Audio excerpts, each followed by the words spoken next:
avec le développement de la haute qualité. Et la haute qualité, ce concept-là veut dire que c'est une transition. On va du Made in China vers le Invented in China. Le Invented in China, qu'est-ce que c'est? On va dire que c'est la technologie chinoise développée par les Chinois.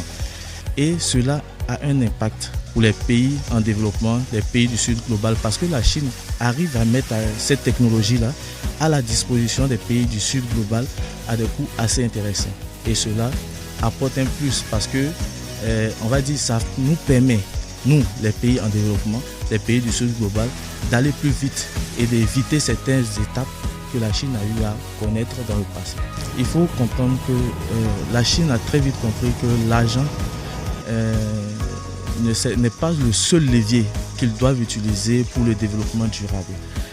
Actuellement, la Chine a actionné certains leviers en rapport avec le transfert de technologie, le transfert de capacités.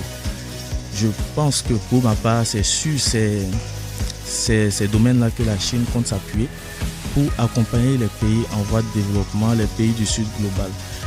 Le transfert de capacité, on le voit aujourd'hui au travers de l'initiative des ateliers Luban qui permettent aux Chinois de faire un transfert de capacité dans le domaine industriel au travers de ces ateliers Luban.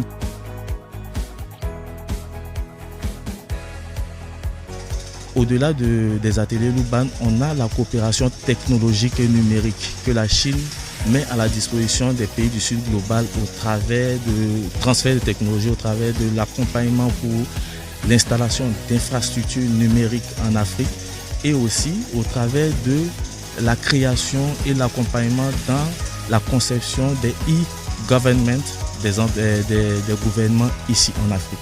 Et c'est elle la locomotive. Et c'est elle qui permet à ce que les pays du Sud global arrivent à acquérir certaines technologies, arrivent à évoluer un peu plus rapidement